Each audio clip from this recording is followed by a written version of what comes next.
If you're a regular on our channel, you're well familiar with the coverage of the rise of what scholars call a parallel polis, or parallel structures, parallel businesses and services that provide alternatives to woke corporations that are just shoving their progressive values down the throats of millions of consumers who want nothing to do with it.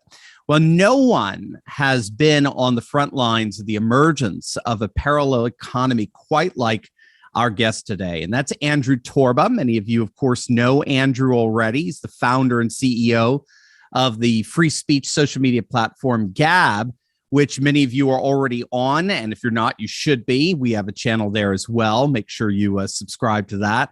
And Andrew was kind enough to give us some time and talk about this emerging alternative economy and the role that he and Gab are playing in it. So, Andrew, thank you so much for being with us. I've wanted to meet you and talk with you for quite some time, so I really appreciate you carving out some time for us.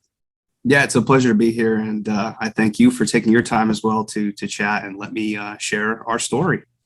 Oh, absolutely. Oh, really, the pleasure and the honor is mine. I'm on your email list. I get your monthly newsletters, and you have been talking so much about nothing less than really the extraordinary project of world building. So in other words, and what I found so fascinating about this is that Gab isn't so much merely a social media alternative. It is that, but at a macro level, it actually represents really nothing less than the building of an alternative economic order to that of the globalist left. So can you walk us through how that came about? How did you go from starting simply an alternative to Facebook and Twitter to actually spearheading quite literally the very real rise of an alternative world?